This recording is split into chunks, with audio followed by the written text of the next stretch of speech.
안녕하세요. 최근에 있었던 황당한 일 때문에 이렇게 사연을 써야겠다 다짐을 하게 됐네요. 어딘가에서 봤었는데 우리가 처한 모든 상황들이 다 따지고 보면 권력 관계에서 파생된 문제라는 얘기를 들었네요. 사연들로 올라오는 문제들 있잖아요. 남자와 여자 사이의 문제가 될 수도 있을 거고 부부 사이의 문제가 될 수도 있을 것이고요. 부모 자식 간의 문제가 될 수도 있을 거고요. 큰 문제부터 작은 문제 하나까지 이게 사실은 다 권력을 쥐고 있는 사람과 그렇지 못한 사람들 사이의 이해관계에서 나오는 것이 아닐까 그런 생각이 듭니다. 사람이요 진짜 본 모습을 보려면 권력을 가졌을 때를 보면 된다고 하잖아요. 자리가 사람을 만든다는 말이 괜히 나오는 것이 아닌 것 같아요. 평소에 선하고 이타적이라고 생각했던 사람들도 꼭 높은 자리에 올라가고 권력을 차지하고 나면 본능적으로 약자에게 본인이 가진 힘을 휘두르는 것이 인간의 본 모습인가 싶기도 하고요. 어쨌든 사람도 거슬러 올라가다 보면 그 뿌리가 동물이라고 하잖아요. 우리도 결국 약한 것들은 도태되고 강한 것들만 살아남는 환경에서 살아왔고 그렇게 강한 것들만 살아남을 수 있게끔 진화되어 왔을 거고요. 그러니까 어찌 보면 이런 인간의 습성이 자연스러운 것이라고도 할 수 있겠지만 글쎄요, 전 이게 진짜 인간과 인간이 아닌 자를 가릴 수 있는 핵심적인 키라고 생각해요. 내가 휘두를 수 있는 권력을 가졌지만 이걸 내 맘대로 휘두르는 사람이 됐느냐 아니면 이걸 드러내지 않고 그냥 이 사람과 나를 동등한 관계로 인식하느냐. 만약 그렇지 못하고 이빨을 드러내고 덤벼든다면 그건 그때부터 사람이 아니라 짐승인 거죠. 자기보다 약한 놈이 보이면 꼭 모가지를 물어뜯어야 하는 그냥 짐승이요. 그러면 또 이런 질문을 해볼 수 있을 것 같아요. 요즘 세상의 권력은 대체 무엇이냐고요? 어떤 사람은 돈이라고 할 수 있고 명예라고도 할 수 있겠죠. 그건 또 둘 다 맞는 말인 것 같아요. 돈으로 권력을 사는 경우도 많이 봤고 반대로 권력으로 돈을 찍어 누르는 경우도 많이 봤으니까요.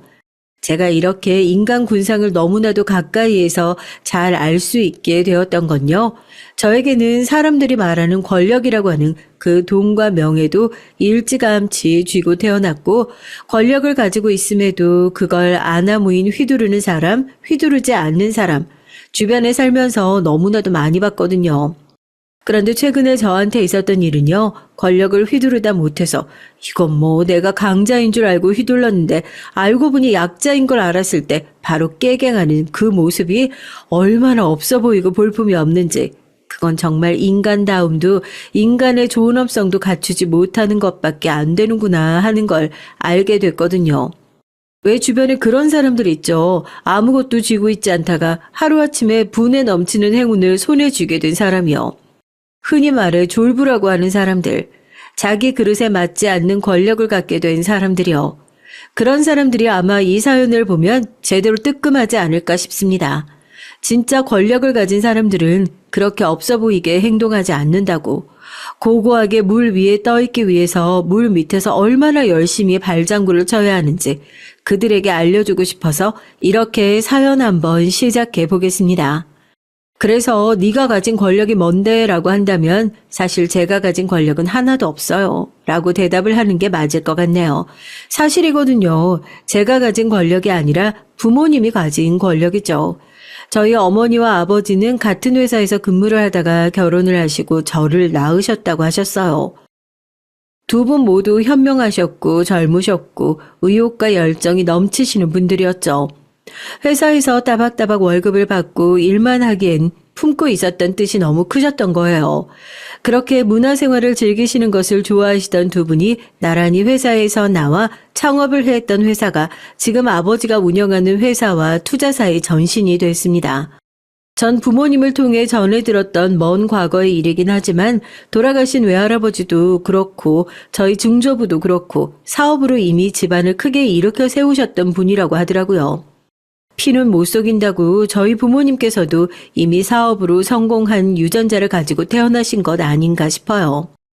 사업으로 성공을 하고 나면 돈 문제, 여자 문제 이런 걸로 속을 썩이는 남자들도 많다고 하지만 저희 아버지는 그런 것과는 전혀 거리가 먼 분이셨어요. 오히려 성공을 거듭하면 거듭할수록 사람이 벽창호 같아진다고 해야 되나요?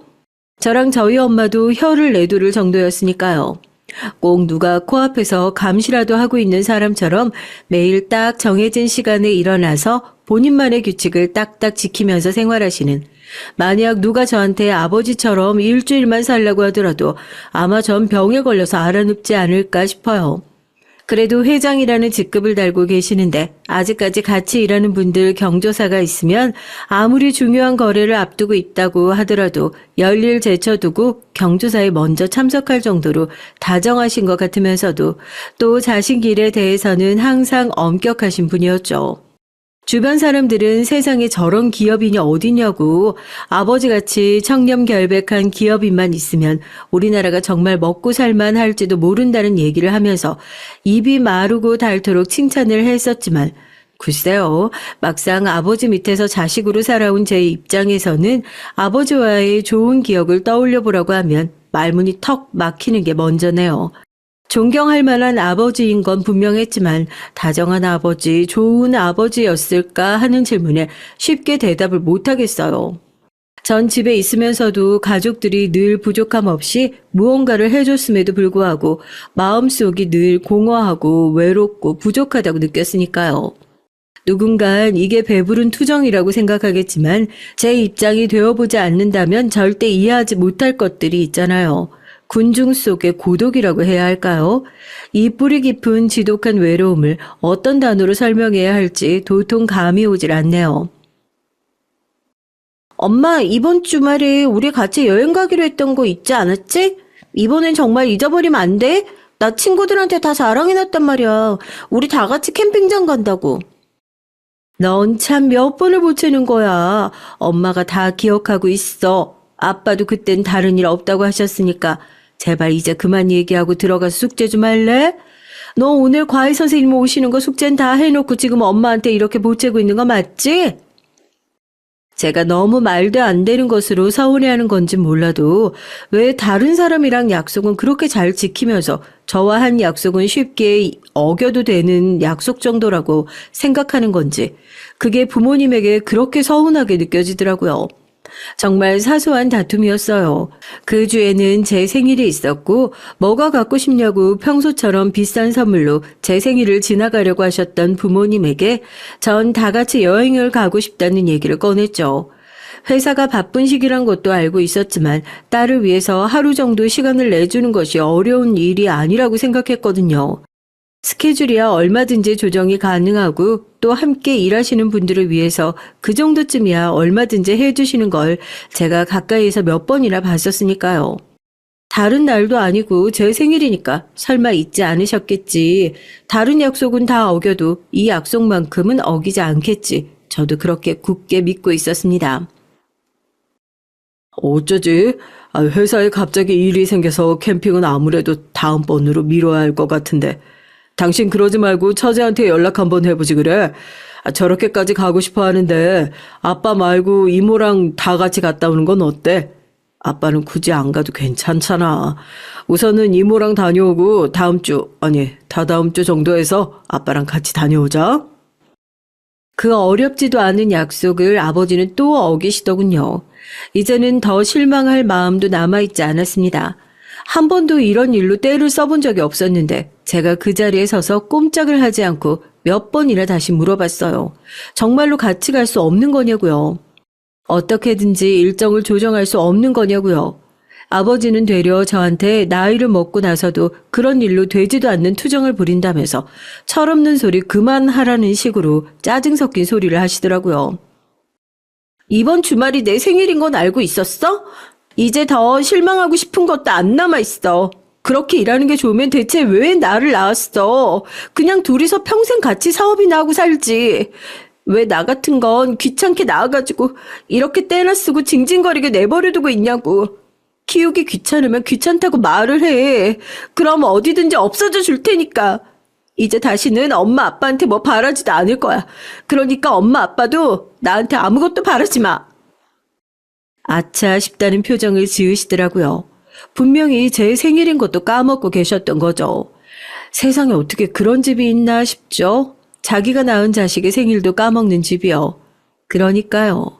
겉으로 볼 때는 돈도 많은 집, 외동딸에 걱정 없이 행복하게 지내는 것 같지만 막상 실상을 까보면 부모님이 생일조차 기억해주지 못하는 그런 외로운 하루하루를 보내고 있었으니까요. 집에 있으면서도 부모님과 얼굴을 마주하면서도 행복하다고 느꼈던 적이 단 하루도 없었던 것 같아요. 그제서야 미안하다면서 뒤늦게 일정을 조율해 보려는 눈치셨지만 이미 마음은 되돌릴 수 없을 정도로 상한 후였습니다. 또 그렇게 헐겁지겁 일정을 조율하시는 모습을 보니까 더 기분이 상하는 거 있죠? 진작에 이렇게 할 수 있는 거였으면서 정말 제가 한 얘기를 중요하게 생각하지 않는다는 것을 반증하는 것 같아서요. 철없는 딸의 한때 반짝 투정이라고 생각하시는 부모님도 제 기분을 풀어주기 위해 많은 노력을 하셨죠. 하지만 사춘기에 잠깐 엇나감이 아니라 그동안 집에서 싸워왔던 것들이 그날 그 사건 때문에 한 방에 터져버린 것 같았어요. 내가 집에서 차지하는 파이는 딱 이 정도밖에 되지 않는구나. 부모님에게 나의 중요도는 딱 이 정도밖에 되지 않는구나. 그렇게 생각을 하니까 차라리 마음이 편하더라고요. 부모님한테 제가 빽소리를 지르면서 그랬잖아요. 이제 나도 기대하는 거 없으니까 나한테 아무것도 바라지 말라고요. 그때부터는 정말 저도 사람들이 흔히 생각하는 부잣집 막내딸처럼 철없고 생각 없이 살기 시작했던 것 같아요. 딱 부모님이 크게 거슬려 하지 않는 선에서 적당히 사고치고 돌아다니면서 공부랑은 담 쌓고 지내고 부모님 돈을 생각 없이 펑펑 쓰면서 사는 그런 인생이요. 뭐 제 성격상 그렇게 사는 게 당연히 잘 맞진 않았죠. 스스로 한심하다고 생각했던 것도 한두 번이 아니었고요. 금묵자흑이라고 하죠. 제가 그렇게 생각 없이 멍청하게 놀다 보니까 어느새 주변 환경도 시커멓게 물들었던 것 같아요. 대학에 올라갈 때 보니까 주변엔 어느덧 저와 같이 뭐 기업인의 자녀랍시고 일찌감치 유학에 다녀와서 오렌지족 소리 들어가면서 부모 돈으로 호의호식하고 생각 없이 사는 애들이 그득한 한심한 인생이 되어 있었죠. 그때 좀 뭔가 현실을 자각하게 되더라고요. 내가 정말 부모님에 대한 반항심으로 다른 사람이 아니라 내 인생을 내 손으로 망치고 있는 걸지도 모르겠구나 하고요. 내가 제일 혐오했던 인간들이 주변에 가득 꼬여 있다는 건 사람들이 봤을 때 나도 이 애들이랑 똑같은 사람들처럼 보이겠구나 그런 생각이 드니까 너무 한심스럽고 싫더라고요. 그런 제가 정신을 차리게 된 계기가 뭐였냐고요? 생각보다 너무 단순했어요. 정신을 차릴 수밖에 없는 상황이었거든요. 엄마의 갑작스러운 폐암 진단이었습니다. 폐암에 걸린 사람의 30%는 평생 담배를 입에 대본 적도 없는 사람이라는 사실을 그때 처음 알게 됐어요.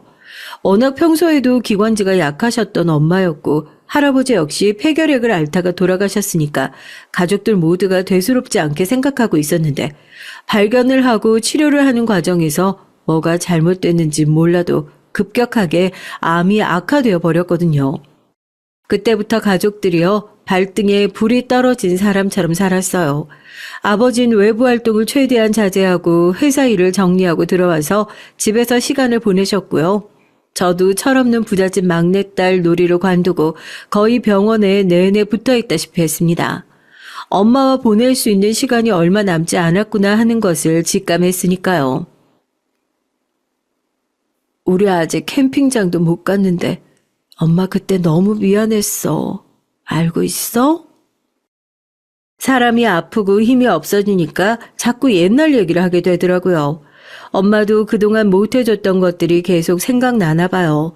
저는 이제 기억도 잘 나지 않는 옛날 얘기를 꺼내면서 사실 그때 너무 미안했었다고 알고 있었냐고 그러는데 눈물이 찔끔 나더라고요.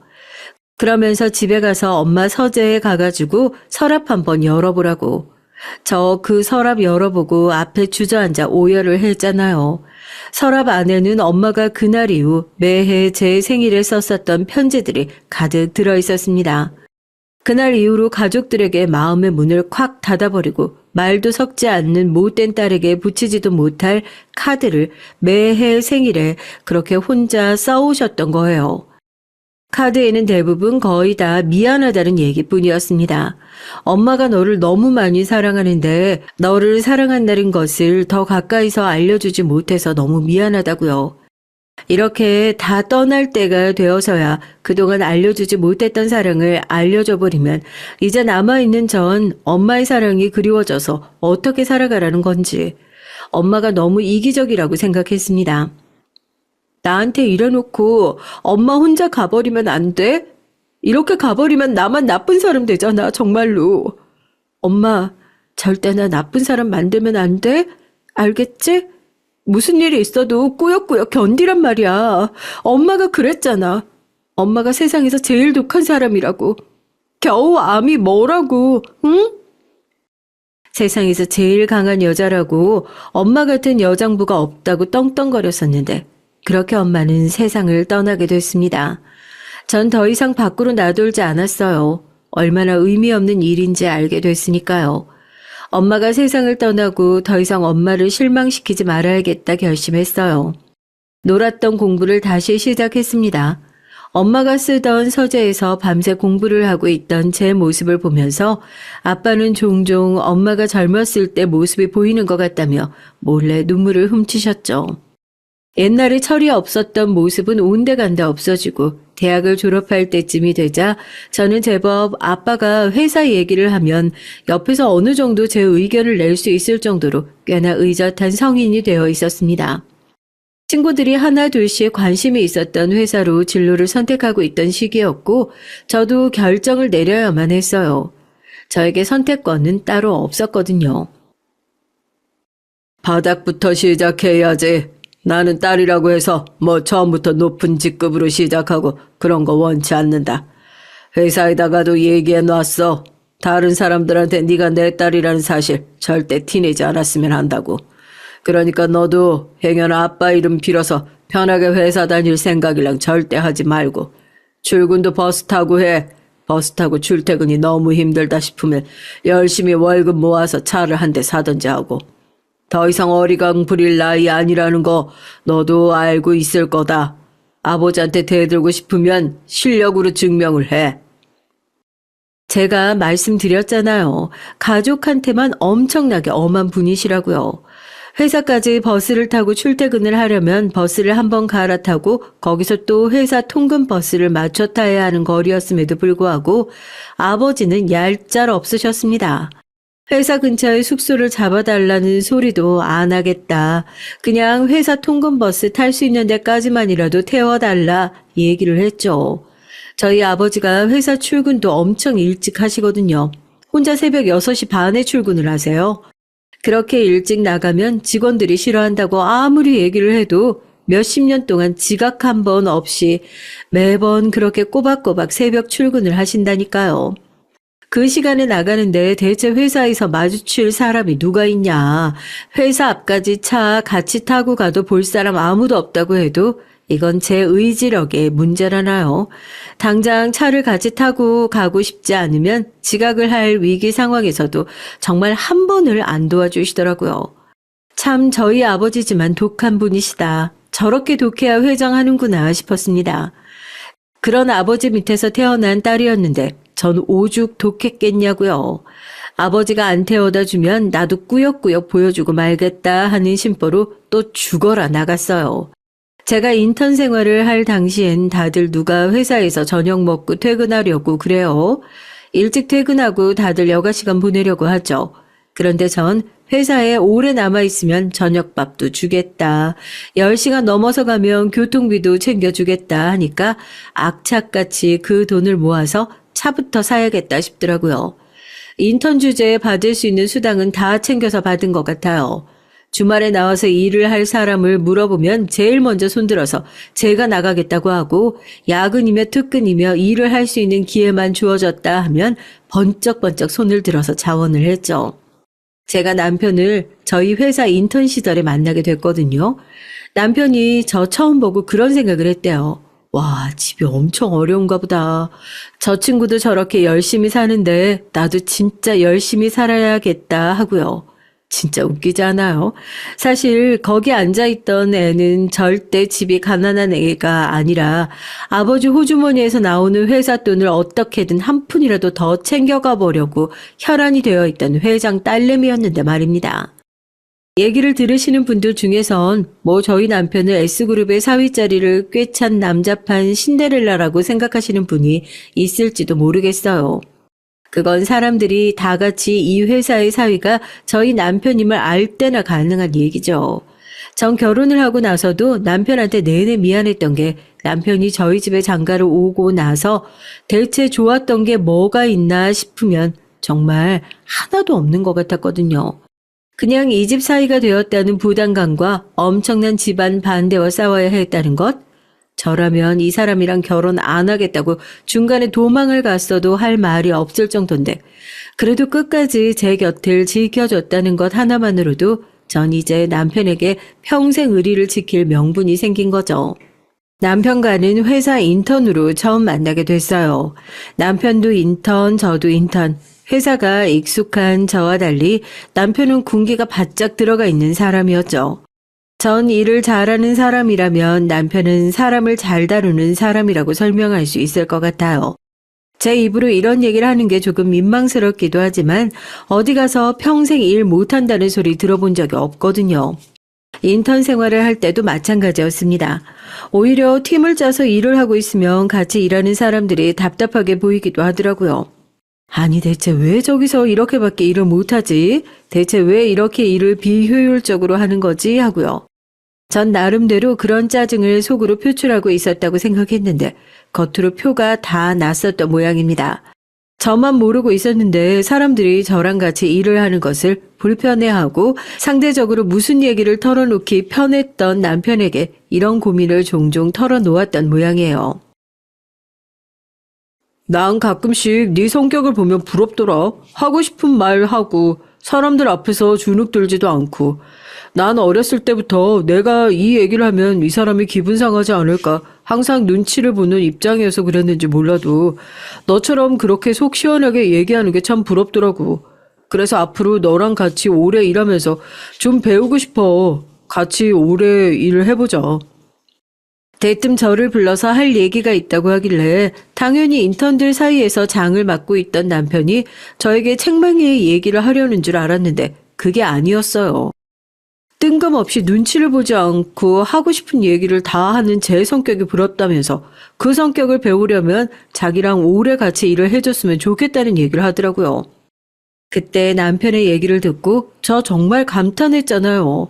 사람의 마음을 움직이는 대화법은 이런 거구나 하고요. 괜히 그 말을 듣는데 내가 그동안 사람들한테 불퉁거리면서 내 생각만 하고 일을 한 것을 반성하게 되더라고요.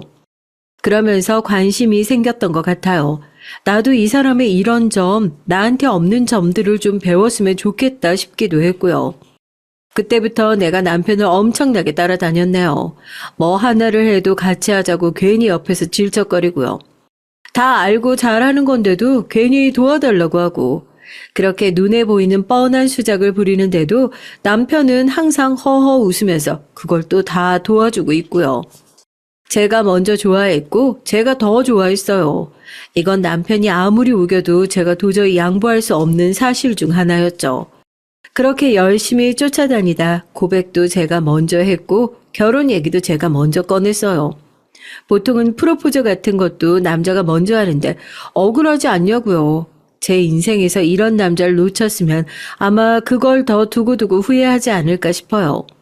그 정도로 부족한 거 없고 완벽한 사람이라고 생각했는데 아버지는 뭐가 마음에 그렇게 안 드셨는지 남편을 그렇게나 많이 반대를 했습니다.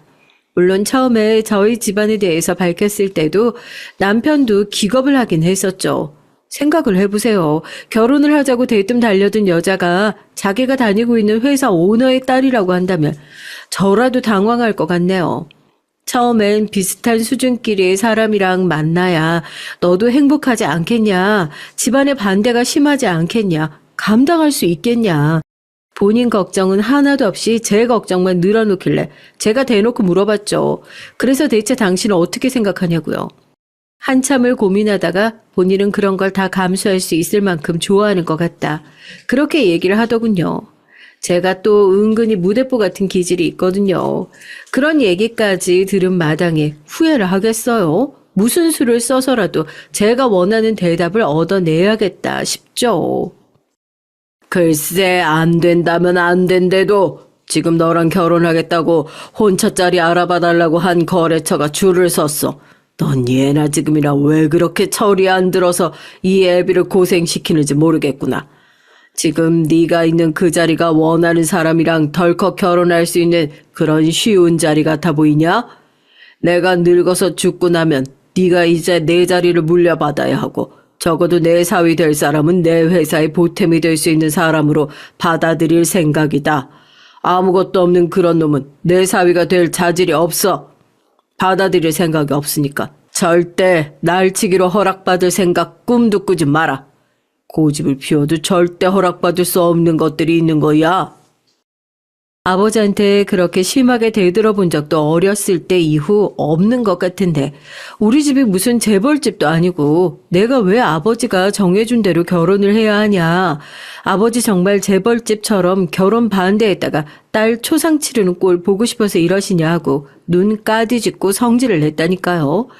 저희 아버지가 깜짝 놀라서 어떻게 지 애비한테 할 말 못할 말이 따로 있지 그런 소리를 할 수 있냐고 하셨지만 저도 한치의 물러섬이 없었습니다. 아버지가 인정을 못하시면 제가 결혼을 하고 이 사람 아버지한테 인정받을 수 있는 사람으로 만들어 보이겠다고요. 아버지가 이 사람 안 믿어주면 날 안 믿어주는 거나 다름없어요. 내가 그만큼 이 사람이 잘 될 거라고 믿고 있으니까. 이 사람을 못 믿겠으면 그러면 날 믿어줘요. 무슨 드라마 같은 얘기인가 싶겠지만 이쯤 되면 저희 아버지가 결혼 허락을 해주실 법도 하겠지만 아니요, 제 고집이 누구한테 왔는데요. 어떻게 하면 아버지를 설득할 수 있을지 고민하고 있는데 남편이 그러더라고요. 아무래도 자기 곧 지방으로 발령이 날 것 같다면서요. 부서에서 지방 발령에 대한 얘기가 나오고 있는데 부장님이 본인을 불러서 넌지시 먼저 얘기를 해줬답니다. 짐이랑 미리 정리해두는 게 좋을 것 같다면서요. 대체 그놈의 결혼이 뭐라고 사람을 이렇게까지 괴롭히는 건지 그 길로 사직서를 써가지고 아버지 방에 무작정 찾아갔습니다. 그때까지만 하더라도 제가 아버지 딸이라는 것을 회사 사람들은 모르고 있었으니까 약속도 없이 회장을 찾아온 건방진 사위 정도라고 생각을 했겠죠. 회장님 찾아뵙고 갑질 신고 좀 하려고 왔어요. 이야기 제대로 안 되면 경찰서에 가서 직접 신고하려고요. 개인적인 이유 때문에 직원을 지방 전출 보내는 거, 그거 회사에서 하는 갑질 아닌가요? 밖에서 고래고래 소리를 지르는 저를 보고 아버지는 한숨을 쉬면서 저를 방으로 들이셨고 전 대답 대신에 떡하니 사직서를 내밀었습니다. 대체 이게 무슨 짓이냐고 머리를 부여잡는 아버지 앞에서 전 사직서를 꺼내 또박또박 다시 읽어드렸어요. 보면 모르세요? 사직서잖아요. 그러게 왜 말도 안 되는 일을 가지고 사람을 힘으로 찍어 누르셨어요? 다른 사람은 몰라도 아버지는 그렇게 구질구질한 짓 안 하실 줄 알았거든요. 애먼 사람 그만 괴롭히시고 결혼 허락해주세요. 다음번엔 사직서가 아니라 이 방에 들어와서 고소장 내밀지도 모르니까요. 회사 간둔다고 일 안 하겠다는 뜻 아니에요. 집에서 차근차근 준비하고 어떤 식으로든 다시 회사로 돌아올 거니까 결혼 허락해 주세요. 결국 아버지도 제 고집에 두 손 두 발 다 들고 말았습니다. 이런 식으로 이길 생각은 없었는데 결국 직장을 걸고 했던 제 마지막 승부가 제가 예측했던 결과로 보기 좋게 딱 들어맞고 말았죠. 남편은 제가 사직서를 제출했다는 소식에 놀라서 달려왔어요. 아버지 앞에서 무릎을 꿇고 그러더라고요. 제 능력이 얼마나 훌륭한지 아니까 그만큼 어깨가 무겁다고요. 제가 언제든지 회사로 돌아오더라도 좋은 조력자가 될 수 있도록 열심히 일해서 성과로 증명하겠다고요. 무작정 결혼 허락을 해달라는 소리가 아니라 제 남은 인생에 있어서 든든한 조력자가 되어주겠다는 남편의 얘기에 아버지의 마음도 조금은 움직였던 것 같습니다. 다른 의미로 세계의 결혼식이었어요. 아버지도 그렇고 저도 그렇고 남편이 좀 조용히 회사 생활을 했으면 좋겠다는 게 제 1순위였거든요.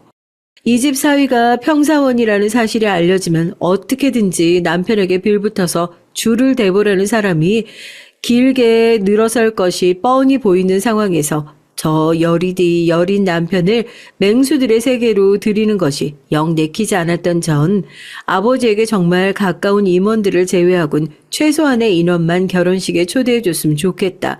먼저 말씀을 드렸습니다. 제 의견에 아버지도 100% 동의하시는 바였어요. 둘 다 이 결혼으로 인해 회사가 시끄러워지는 것을 원치 않았기에 정말로 가까운 가족만 모시고 결혼식은 조용히 치러졌죠.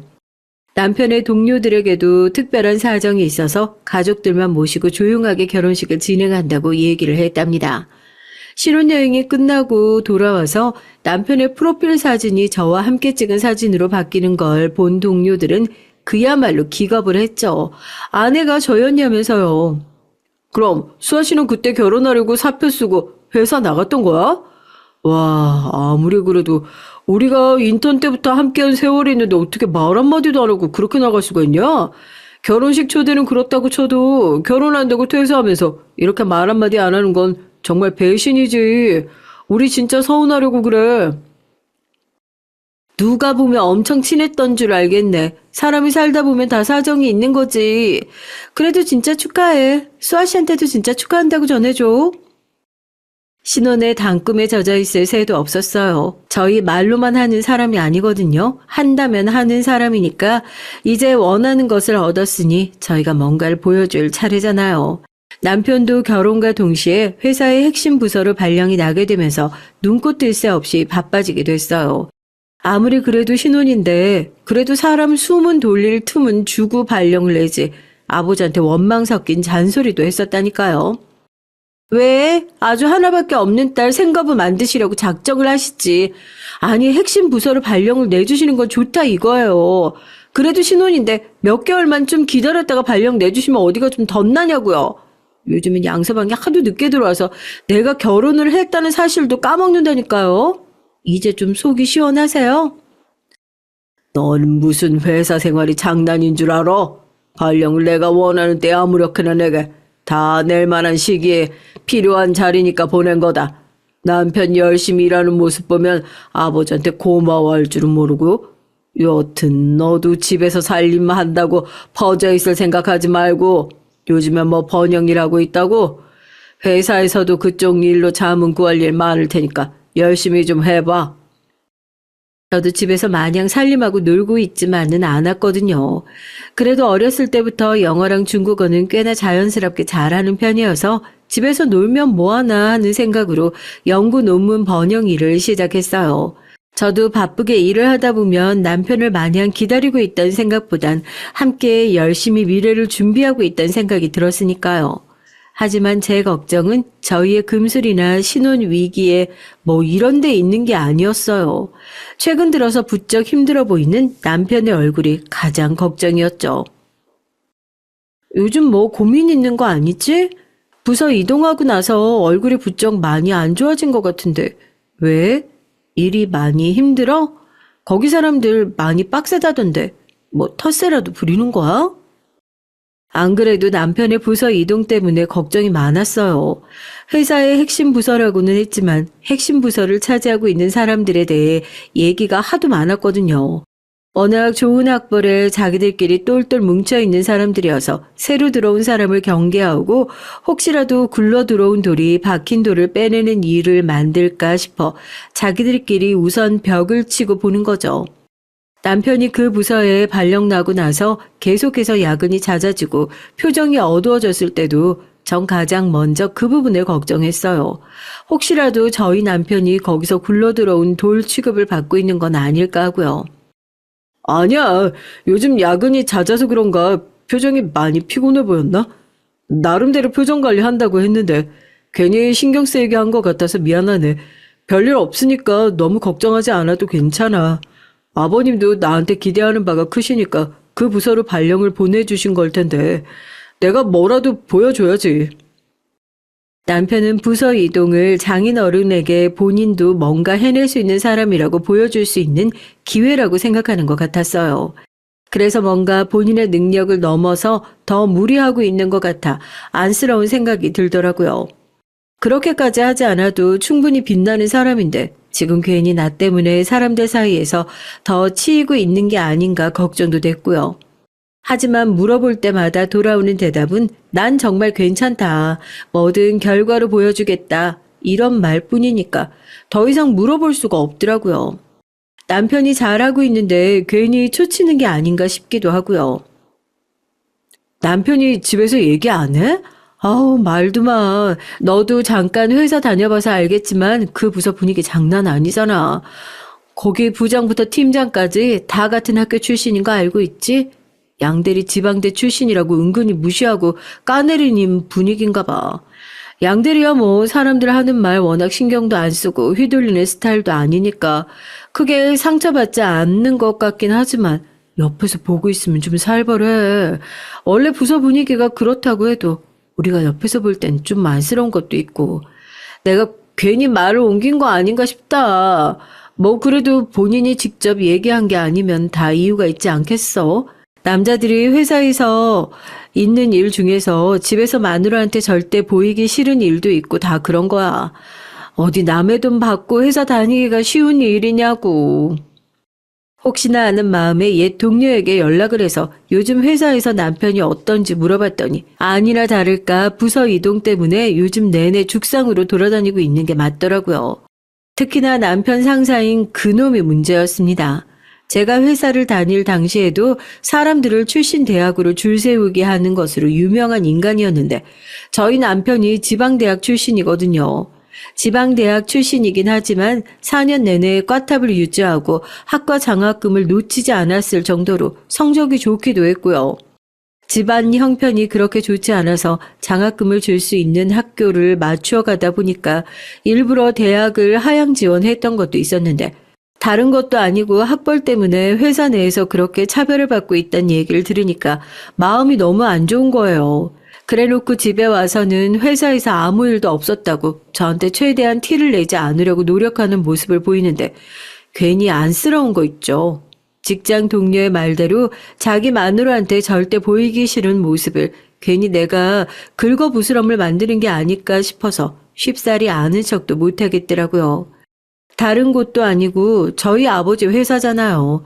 괜히 제가 먼저 얘기를 꺼냈다가 남편 자존심을 상하게 하는 일이 될까 싶어서 저도 최대한 말을 꺼내지 않고 모른 척을 하고 있었어요. 그런데 모르는 척 하는 것도 하루 이틀이죠. 저한테도 대놓고 남편의 편을 들어줄 수 있는 기회가 오게 된 겁니다. 남편이 저를 불러서 조심스럽게 얘기를 꺼내더라고요. 부서에서 부부 동반 모임을 진행하게 됐는데 혹시 같이 참석해 줄 수 있냐면서요.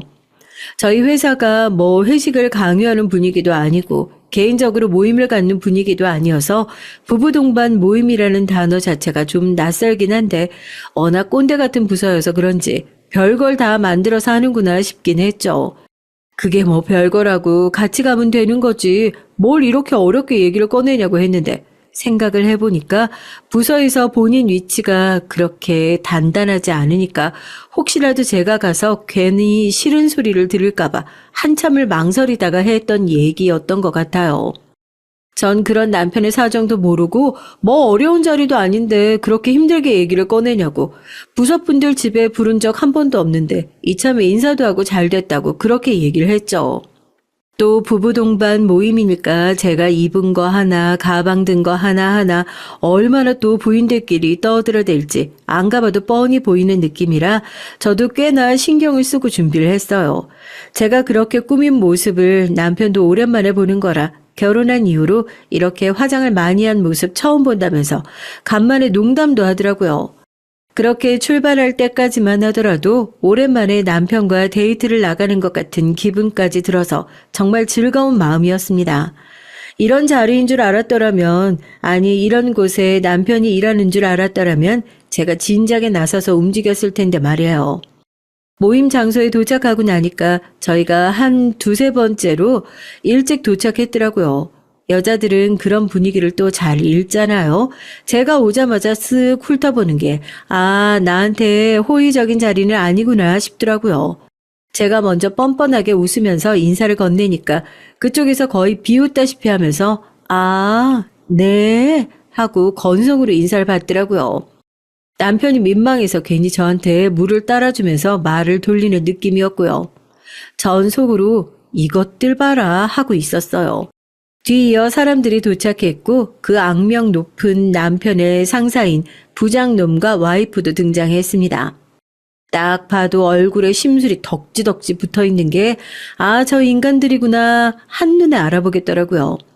남편도 자리에서 얼른 일어나서 꾸벅 고개를 숙여 인사를 하고 부장 와이프는 저를 보고 그쪽이구나 하고 초면인데도 불구하고 말을 짧게 툭툭 던졌어요. 남편이 부서 이동하고 도움 많이 받고 있다고 들었어요. 다들 감사드려요. 조금 정리되면 제가 집에 정식으로 초대하고 저녁이라도 한번 대접할게요.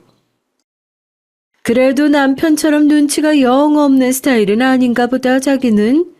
자기가 아직 젊어서 모르겠지만 이 회사는 와이프들끼리 끈끈하게 뭉치는 그런 게 있거든. 끌어달라고 손 내밀고 싶으면 자기도 열심히 좀 줄 좀 대봐. 남편은 그쪽으로 영 소질이 없어서.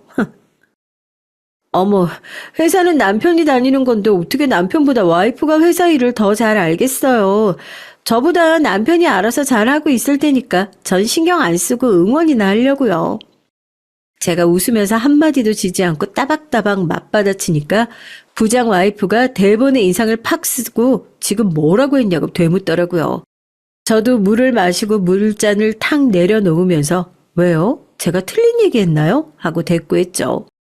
부들거리는 부장 와이프가 금방이라도 일어나서 저한테 한 소리를 할 기세였는데 그때 직원들이 들어와서 수저통을 깜빡했다면서 딱 봐도 제일 어려 보이는 제 앞에 수저통을 놔두고 나갔습니다.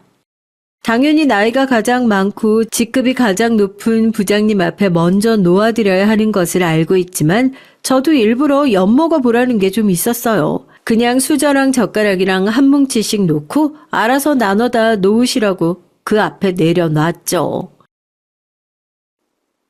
이게 보자 하니까 남편만 눈치 없는 줄 알았더니만 마누라가 한술 더 뜨네. 이렇게 위아래도 몰라보는 인간들이니까 회사에서 아직도 이렇게 빌빌거리고 있지. 야, 너 우리 남편이 너 어떤 사람인 줄 몰라가지고 지금 이러는 거지? 내 말 한마디에 니네 남편 모가지 아주 파리 목숨처럼 그냥 날아갈 수 있어. 우리 남편이 그런 사람이야. 내가 니네 남편 확 잘라줘? 어린 년이 어디다 대고 아까부터 사람 성질을 긁어 긁기를. 부장 와이프가 분에 못 이겨서 팔을 휘두르다가 제 뺨을 올려붙였고 그동안 가만히 앉아있던 남편도 버럭 화를 내면서 자리를 박차고 일어났습니다. 지금 뭐 하시는 거냐고 소리를 지르면서 제 앞을 막아서자 이번엔 부장이 손을 번쩍 들었고 남편이 부장의 멱살을 잡아 올리자 당황한 부장놈은 꼼짝 못하더라고요. 제가 뺨을 부여잡고 남편을 뜯어 말렸습니다. 맞은 건 나니까 가만히 있으라고요. 저도 당한 건 꼭 되갚아줘야 하는 성격이라서요. 참지 않고 바로 아버지에게 전화를 걸었습니다. 네, 아버지. 제가 지금 감사실 부부동반 모임에 와 있거든요. 여기 부서관리 아주 개판인 거 알고 계셨어요? 부장 와이프가 자기가 아주 부장인 줄 알고 설치고 다니거든요. 자기 말 한마디면 사람 자를 수 있네 없네 하면서 방금 부장 와이프 말 한마디 때문에 제 남편이 잘릴 뻔했는데 아버지, 이 일 어떻게 생각하세요? 회사가 지금 이딴 식으로 굴러가는 게 맞다고 생각하세요? 지금 이게 누구랑 통화하는 거야? 야, 너 진짜 미쳤어? 제가 지금 뺨을 한 대 맞은 게 있어서 돌려줄 예정이거든요. 나중에 처리하면 이것도 꼭 알아서 같이 처리해 주세요. 아시겠죠? 아버지는 지금 무슨 소리를 하는 거냐며 참으라고 하셨지만 전 그 자리에서 시원하게 부장 와이프의 따귀를 올려붙였습니다.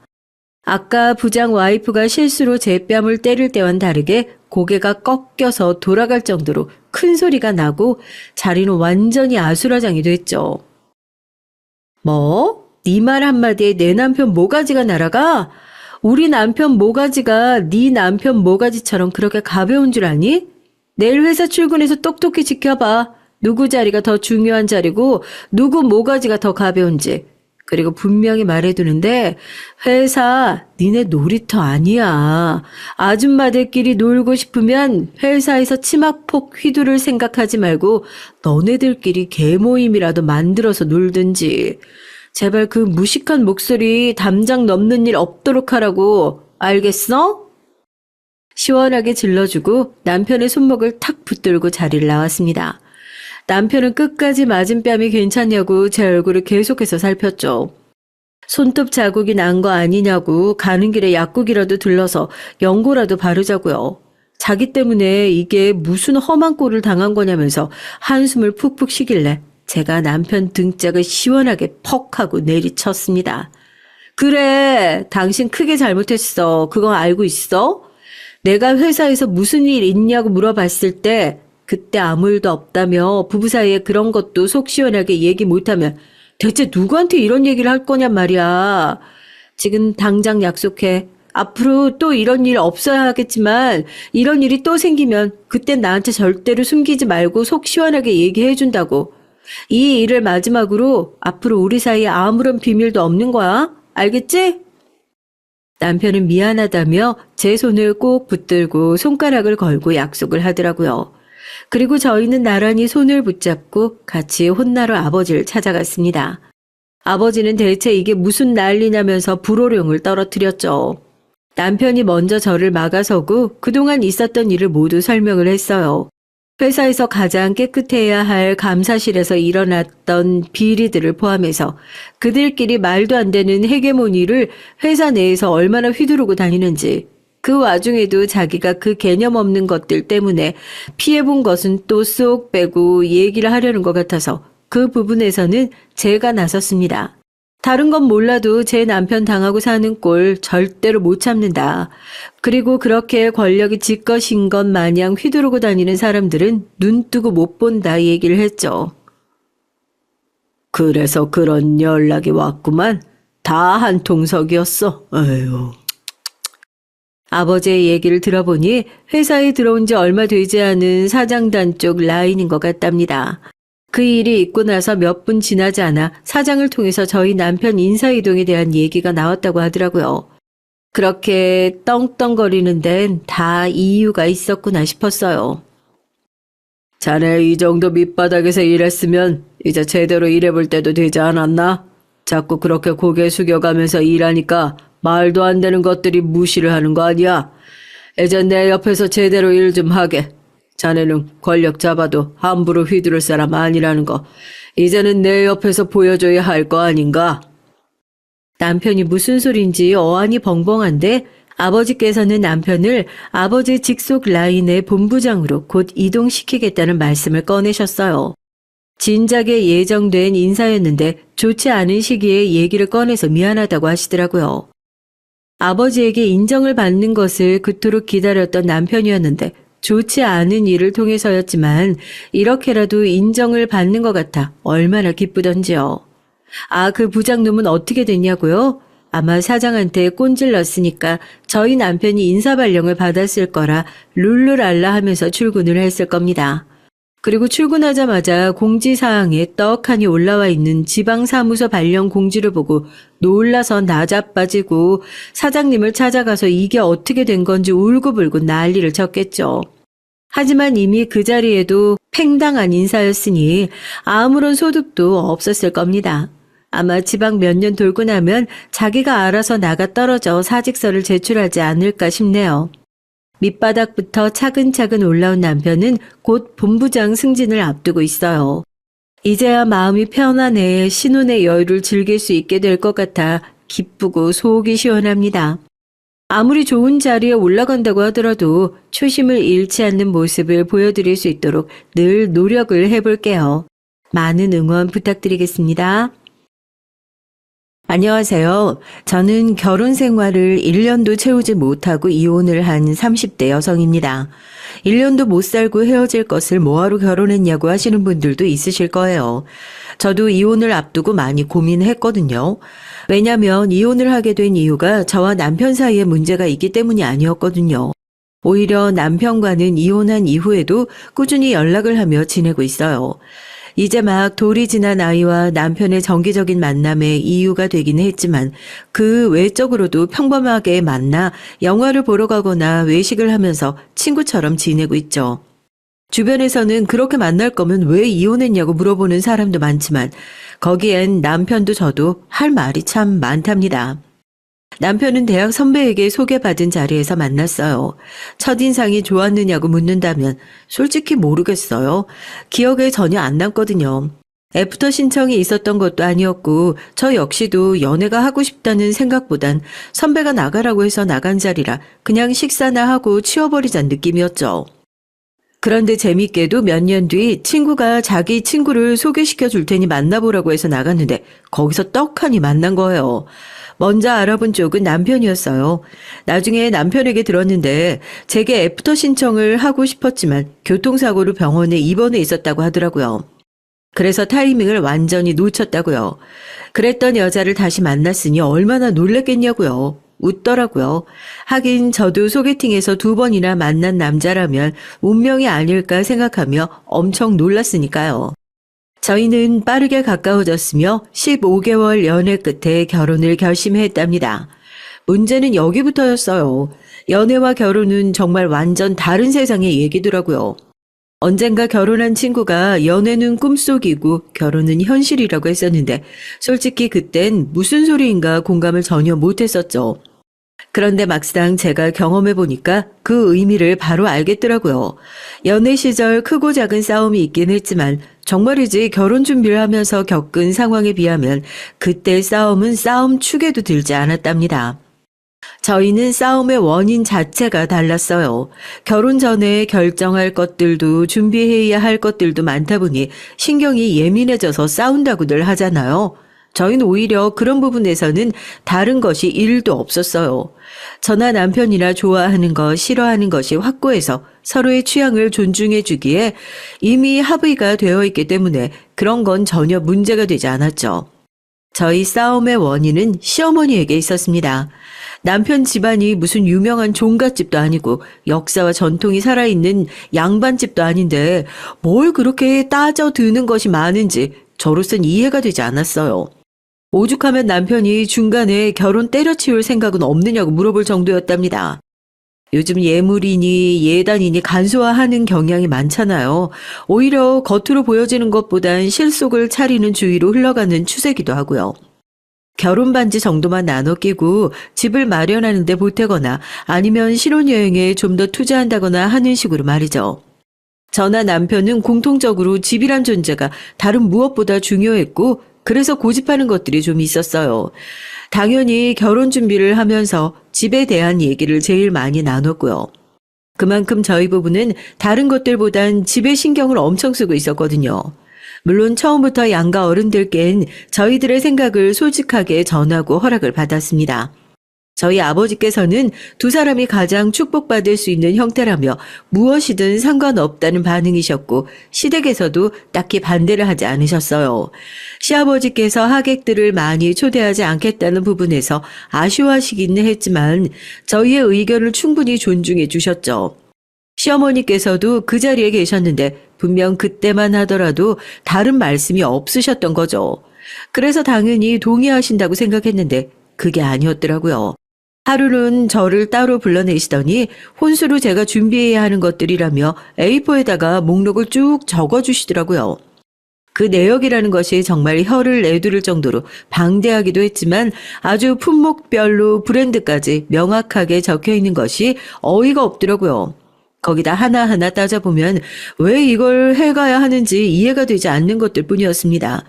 대표적으로 제가 가장 불만이었던 것은 시댁 식구들 한복에 정장을 전부 해오라고 하시더군요. 뭐 시부모님이나 남편의 형제들이라면 어느 정도 이해를 하려고 노력을 했을 거예요. 그런데 명단이라고 주신 것을 보니까 아주 가관이었습니다. 그중엔 얼굴도 모르는 남편 친척들이 가득했거든요. 당연히 제 입장에선 의문을 가질 수밖에 없었답니다. 이걸 진짜 다 해오라고 주신 거야? 난 자기 고모고 이모고 만나본 적도 없는데? 아니, 그리고 사촌이 왜 이렇게 많아? 아니, 진짜 이렇게까지 해야 하는 거야? 내가 시부모님 정장이니 한복까진 이해하겠는데, 사촌들 정장까진 너무하잖아. 사촌? 사촌 누구? 나 친가든 외가든 사촌들이랑 전혀 연락도 안 하고 사는데 무슨 사촌이야. 얼굴 본 지가 언젠지 기억도 안 나는데 무슨, 그리고 고모 옷을 해오라고. 아버지랑 대판 싸우고 인연 끊는다고 하신 지가 언젠데 고모랑 남보다도 못한 사이라고 지금. 그런데 무슨 고모 집까지 신경을 써. 그리고 부모님 한복이랑 정장도 그래. 여름이랑 겨울 따로 준비하라니. 이래가지고 우리가 모은 돈을 어림도 없어. 됐어. 내가 얘기할 테니까 이것저것 하지 말고 아버지는 정장, 어머니는 한복 이것만 하자. 이불은 집에 차고 넘치는데 무슨. 그리고 누나랑 동생은 저번에 만나서 얘기 다 된 거 아니었어? 자기들이 옷은 필요 없다고 해서 따로 챙겨주기로 했는데 왜 있는 거야 여기? 남편은 시어머니께서 주신 종이를 뚫어져라 보더니 붉은 펜으로 쭉쭉 밑줄을 그어댔습니다. 이런 거 다 필요 없다고 하면서 말이죠. 그리고는 자신이 해결할 테니 너무 걱정하지 말라고 큰 소리까지 치더라고요. 전 알겠다고 대답은 했지만 내심 좀 걱정이 되는 것도 사실이었어요. 시어머니께서 과연 남편의 얘기를 들어주실지 불안했거든요. 남편이 어떻게 얘기를 했는지 모르겠지만 시어머니와 얘기가 끝났다고 하면서 의기양양하게 말하더군요. 그 와중에도 전 진짜 해결을 하고 온 것이 맞나 의심스러웠습니다. 혼수 목록을 주시면서 목에 힘을 꽉 주시고는 저를 내려다보며 말씀하셨던 어머니께서 과연 남편의 몇 마디 말에 포기를 하실 분이 아니란 느낌이 강하게 들었거든요. 아니나 다를까 시어머니께서 집에 좀 오라고 하시더라고요. 남편에게 말을 하지 말라고 하면서 말이죠. 전 살짝 갈등했습니다. 좋게 나오실 것 같지 않은데 그냥 혼자 가도 되겠나 싶어서 말이죠. 그래서 전 시어머니께서 오라고 한 시간에 맞춰 남편에게 예약 문자를 걸어두고는 시댁으로 향했어요. 문을 열어주실 때부터 시어머니께서는 아주 찬바람이 냉랭하게 불더라고요. 오늘 한바탕 잔소리를 하시겠구나 싶었죠.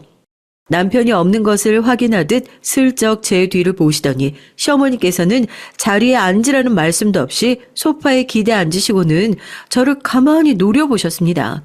진짜 눈으로 살인을 할 수도 있겠다 싶을 정도였어요.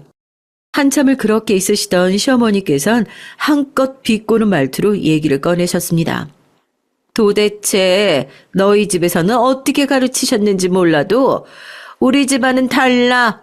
결혼에도 절차라는 것이 있고 필수적으로 주고받아야 되는 것이 있어. 그런데 그걸 못하겠다고 해? 감히? 어머님, 그게 아니라요. 사실 어머님께서 적어주신 명단은 얼굴도 모르는 분들이 한두 사람이 아니었잖아요. 그래서 그이한테도 물었는데 그이도 모른다고 하면서 우리가 모르는 친척까지 챙길 필요 없지 않겠냐고 얘기가 돼서요. 그러니까 그걸 물어보는 것 자체가 잘못이란 얘기를 하고 있잖아. 도대체 어른 말을 어디로 듣고 있는 거니? 시댁에서 해오라고 하면 납작 엎드려서 시키는 대로 할 것이지. 거기다가 이유를 찾고 앉았어? 네가 제정신이야? 정신이 똑바로 박혀있는 사람이 할 짓이냐고. 어머님, 저희도 이번 결혼에 쓸 자금으로 서로 의논해서 정해둔 것이 있어요. 그 자금 안에서 최대한 해결할 예정이라서 결혼식 규모도 크게 잡지 않았고요. 저번에도 말씀드렸지만 저나 그이 대부분 집에 투자하기로 했는데 갑자기 계획에도 없던 걸 해오라고 하시니까 저희로선 당연히 고민되죠. 아니, 지금 그게 무슨 말이야? 자금을 의논해서 정하다니. 너는 혼수가 뭔지 모르니? 혼수는 다 처가해서 다 해가지고 보내는 거야. 그럼 넌 혼수를 우리 아들 돈으로 할 생각이었단 말이냐? 아니, 아무리 무식해도 그 정도 상식도 없어서 어떻게 이 집안으로 시집을 온다는 말이야? 전 시어머니의 폭언에 눈이 휘둥그레졌습니다. 아니, 세상 어느 시어머니가 아직 결혼도 하지 않은 며느리에게 이런 말을 할 수 있나 싶더군요. 왜 사람이 너무 화가 나고 놀라면 말이 안 나올 때가 있잖아요. 딱 제가 그 상황이었습니다. 하지만 시어머니께선 멈추지 않고 계속 쏘아붙이셨어요. 그리고 시대가 어른들이며 식구들 어려운 줄 모르고 이게 어디서 바락바락 대들고 있어? 도대체 내가 어디서부터 어디까지 가르쳐야 되니? 자고로 여자는 시집을 왔으면 시댁 식구들 모시고 살면서 시부모님이 무슨 말씀을 하시면 네 알겠습니다 하고 따르기만 하면 되는 거야. 도대체 교양머리 없이 결혼 전부터 혼수를 가지고 이 난리를 칠 줄이야. 하여튼 이래서 사람을 데려올 때 집안을 봐야 되는데 아유 답답해. 어머니, 요즘 시대가 어떤 시대인데 그런 말씀을 하세요? 그리고 이번 혼수는 저만의 결정이 아니었어요. 그이도 쓸데없는 혼수를 준비하느니 집에 필요한 것을 하나라도 더 생각하자고 얘기했고요. 사실 저희 결혼 준비하면서 처음부터 말씀드린 문제잖아요. 아니 얘 말하는 꼴 좀 봐. 지금 네가 잘했다는 거냐? 너희가 사전에 이 얘기를 했으니 나는 그냥 입 닫고 가만히 있어야 한단 말이야? 그때였어요. 막 시어머니께서 제게 소리를 지르시는데 타이밍 좋게 제 문자를 받은 남편이 집 안으로 들어왔습니다. 시어머니께서는 못 볼 사람을 본 것처럼 당황하시며 왜 벌써 퇴근했냐고 하시더라고요. 남편은 시퍼렇게 질린 얼굴로 시어머니께 더 이상 결혼 문제에 신경 쓰지 않으셨으면 좋겠다고 단호하게 말했죠. 시어머니께서는 화들짝 놀라시며 자신이 뭘 어쨌냐고 그런 말을 하느냐고 하셨지만 남편은 끄떡도 하지 않았습니다. 어머니께서 뭘 바라시는지 모르겠지만 저희는 저희가 생각해둔 방식이 있어요. 그리고 너무 과하시잖아요. 뭐가 과하다는 거야? 다른 집에서는 여자 쪽에서 집도 해오고 차도 해온다는데 그걸 못할 형편이면 이런 거라도 해와야 할 것 아니야. 시어머니께서는 이래서 엄마 없는 집 애는 데려오는 것이 아니라며 혀를 차시는데 눈물이 나려고 하더라고요. 저 어릴 때 어머니가 생활고에 시달리다가 이혼 서류만 두고는 집을 나가셨거든요. 그래서 전 아버지와 단둘이서 생활을 해왔고요. 나름 제게 있어서 어머니의 존재는 아픈 얘기였는데 시어머니께서 이렇게 말씀하실 줄은 꿈에도 몰랐습니다. 남편은 얼굴이 벌겋게 달아올라선 지금 무슨 말씀을 하시느냐고 소리를 높였어요. 하지만 시어머니께서는 태연하게만 하셨죠. 온전한 부모 밑에서 자란 아이였으면 내가 말하기도 전에 먼저 나서서 혼수 얘기를 했겠지. 엄마 친구는 이번에 아들 장가 보내면서 며느리한테 차랑 반지도 받았다는데 아니 우리한테 못하면 너한테라도 차라든가. 정말 어머니하고는 얘기가 안 되겠네요. 좋습니다. 혼수 그게 뭐 얼마나 대단하다고 그렇게 난리세요. 툭 까놓고 말해서 혼수 요구하시는 만큼 어머니도 이 사람한테 주실 거예요? 반지며 보석 세트며 다 해주실 거냐고요. 어머니 누나 시집 보낼 때 뭐라고 하셨어요? 시댁에서 주는 것 없이 해오라고만 한다고 그렇게 욕하셨잖아요. 지금 어머니 하시는 행동이 누나 시댁이랑 뭐가 다르냐고요. 내가 어떻게 같아? 아니 우리 가문이 그런 집구석이랑 같아? 다른 점이 뭐가 있는데요? 그리고 가문이요? 우리 집이 언제부터 그렇게 가문 따졌는데요? 남편과 시어머니는 점점 더 심하게 언성을 높이기 시작했어요. 남편을 몰래 부른 건 맞지만 이런 상황을 원했던 것은 아니었거든요. 전 남편을 조심스럽게 당기며 그만하라고 눈짓을 했습니다. 잔뜩 흥분했던 남편은 그제야 숨을 몰아쉬며 제 손을 잡더군요. 시어머니께서는 그런 남편의 모습에 속이 상하셨는지 너희 마음대로 하라고 하시곤 방으로 들어가셨습니다. 시댁을 나서면서 괜히 남편에게 미안한 마음이 들었어요. 저 때문에 모자 사이에 싸움이 난 것이나 다름없었으니까요. 하지만 제가 뭐라고 말을 꺼내기도 전에 남편이 그러더라고요. 사실 시어머니께서 며느리 욕심이 대단했다고 말이죠. 돌아가신 남편의 할머니께서 아들 못 낳는다고 구박이 하도 심하셔서 시어머니께서 아들에 대한 집착이 심하다고 말이죠. 그 얘기를 듣는데 시어머니가 안쓰럽기도 하고 자기도 그런 경험을 했으면서 왜 저한테 저러시나 싶기도 하고 마음이 복잡했습니다. 전 제 편을 들어준 남편이 고맙기도 하면서 그래도 너무 심하게 한 것은 아닌가 하는 생각이 들었어요. 하지만 남편을 아주 단호하게 시작부터 이렇게 하지 않으면 나중에 시어머니께서 더 심한 것을 요구할지도 모른다고 하더니 나중에 생각하면 지금 이렇게 강하게 나가는 것이 맞는 것이라고 했죠. 그 일이 있고 나서 시어머니께서는 정말이지 단 하나도 결혼식에 관여를 하지 않으셨습니다. 덕분에 결혼식 준비는 정말 수월하게 했지만 전 결혼하고 나서 시어머니께서 시집살이라도 시키시면 어떻게 하나 걱정이 태산이었어요. 그에 반면 남편은 다 잘됐다고 하면서 만족스러운 모습이었고요. 전 속이 시커멓게 타들어가고 있었답니다. 시어머니께서는 제 예상처럼 저를 벼르고 계셨던 것이 분명했어요. 신혼여행에서 돌아오자마자 저의 험난한 시집살이가 시작됐거든요. 남편은 직업상 자주 출장을 가는 편이에요. 일주일의 절반은 집에 있고 절반은 다른 지역들을 돌아다닌다고 보시면 되죠. 그러다 보니 집에 혼자 있는 시간이 많았는데요. 시어머니께서는 그때마다 저를 집으로 불러들이셨습니다. 핑계는 다양했죠. 한 번은 김치를 종류별로 담가야겠다고 하시면서 저더러 반차까지 쓰고 시댁으로 오라고 하셨어요. 거기다 장을 봐야 하는 목록까지 보내주셨는데 어찌나 그 양이 많은지 전 무슨 동네 잔치라도 하는 줄 알았답니다. 배추김치는 물론 무김치에 깍두기, 파김치까지 아주 세상 김치라는 김치는 다 보는 것 같았어요. 김장 해보신 분들은 아시겠지만 이게 얼마나 손이 많이 가는 음식이에요. 김치 소에 들어가는 재료를 다듬는 건 물론이고 각종 배추와 물을 소금에 절여두는 것도 일이었죠. 거기다 원래 그만큼 하셨던 것인지 아니면 저 때문에 양을 늘리시는 건지 몰라도 배추가 진짜 산처럼 쌓여 있더라고요. 그 많은 것들을 시어머니와 저 둘이서 하는 건가 싶었는데 그것도 아니었죠. 시어머니께서는 아주 우아하게 앉으셔서는 손가락으로 저를 부리기만 하셨어요. 제가 재료를 다듬고 있으면 하나하나 들어 올리시면서 크기가 왜 이 모양이냐고 트집을 잡으셨죠. 아니 넌 어떻게 칼질을 그렇게 못하니? 깍두기 크기가 제멋대로잖아. 두께도 엉망이고 이렇게 지저분한 것을 식탁에 올릴 셈이야? 세상에 부추기리는 왜 또 이래? 내가 딱 7cm 맞추라고 했지? 이게 7cm야? 아니 이건 또 뭐냐? 이건 또 왜 이렇게 길어? 넌 집에서 살림을 어떻게 하고 사는 애야? 하긴 사돈댁에 음식 가르쳐줄 사람이 있었겠니? 아유 나만 고생이네. 양념을 만들 때도 마찬가지였어요.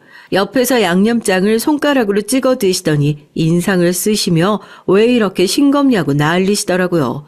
전 분명 시어머니께서 알려주신 대로 만들었는데 말이죠. 그래서 저도 슬쩍 먹어봤는데 제 입맛엔 딱 간간하게 좋았거든요. 어머니, 이 정도면 딱 맞는 것 같은데요? 너는 맛도 볼 줄 몰라? 어떻게 이게 간이 된 거야? 너는 이렇게 음식 솜씨가 없으면서 시집 오기 전에 요리 학원이라도 다닐 생각 못했어? 이래가지고 우리 아들 밥은 제대로 챙겨서 먹이는지 모르겠네. 설마 굶겨 죽일 작정이냐? 그이는 제가 해주는 요리 다 맛있다고 했어요. 한 번도 맛이 이상하다고 한 적이 없었는데요. 착해 빠져서 아유 자기 마누라 기 살려준다고 그걸 다 먹고 있었네. 아이고 불쌍한 내 새끼. 어떻게 이렇게 처복이 없는지. 요리를 못하면 제대로 밀어줄 배경이라도 있든가 그게 없으면 내조라도 잘하든가 어쩌다 이런 걸 만나서 앞길 창창한 우리 아들 가는 길이 고생길이 되다니. 제가 결혼식 사건도 있고 해서 어지간하면 시어머니 비율을 좀 맞춰드릴까 했는데 이건 아니다 싶었죠. 제가 가만히 있으니까 점점 더 말이 심해지시더라고요. 김장이고 뭐고 다 엎어버릴까 하는데 시아버지께서 들어오셨어요. 시아버지께서는 오늘 김장하는 날이냐며 놀란 얼굴로 저와 시어머니를 바라보셨죠. 그리고 저 혼자 앞치마를 하고 있는 모습에 눈치를 채셨는지 갑자기 시어머니에게 한마디 하셨습니다. 다른 사람들은 어디 가고 며느리만 있어? 김장하면 받아먹기만 하지 말고 내가 와서 분명히 자기 몫은 하라고 했던 것 같은데. 아유 바쁜 애들 어떻게 오라가라 해요. 얼마 되지도 않는데 그냥 우리끼리 하면 되지. 며느리는 안 바쁘대? 시아버지께서는 그 자리에서 바로 손위 시누이에게 전화를 거시더니 김치 달라고 말하지 말고 김장할 때 오라고 하지 않았냐고 꾸중을 하시더라고요. 손위 시누이가 뭐라고 대답을 했는지 시아버지께서는 헛웃음을 지으며 알겠다고 하시곤 전화를 끊으셨죠. 그리고는 대뜸 시어머니께 김장을 한다고 말도 안 했느냐고 하시며 어떻게 이 많은 것을 며느리만 불러 시킬 생각을 하느냐고 엄청 화를 내셨어요. 시어머니께서는 방금 전까지 저를 부려먹던 기세는 어디 가고 우물쭈물 핑계만 찾고 계셨죠. 시아버지의 등장으로 김장 마무리는 훨씬 더 수월해졌습니다. 특히 제가 만든 김치를 드시곤 간이 너무 잘 됐다고 칭찬을 해주시기도 했죠. 시아버지의 말씀에 시어머니는 꿀먹은 벙어리처럼 아무 말도 못 하시더라고요. 하루 종일 고생한 몸으로 양손에 김치를 든 전 집에 들어오자마자 그대로 뻗어버렸습니다. 식탁에 올려둔 저의 피와 땀으로 만들어진 김치를 보고 있는데 괜히 눈물이 나더라고요. 그리고 두 번 다시는 시어머니께서 김장한다고 오라고 말씀하셔도 가지 않겠다고 다짐을 했죠. 잠깐만 누워있다가 일어나야지 했는데 전 아침이 돼서야 눈을 뜰 수 있었답니다. 하지만 저의 고난은 김장이 시작이었어요.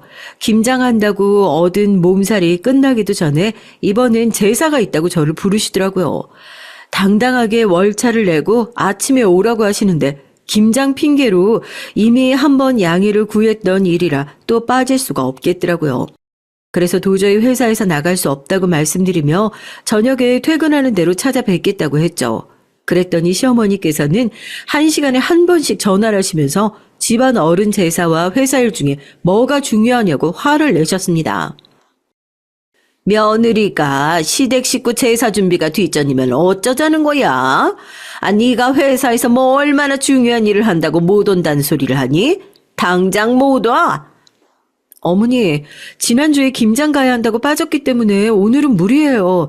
제가 퇴근하면 바로 갈 테니까 전화 좀 그만하세요.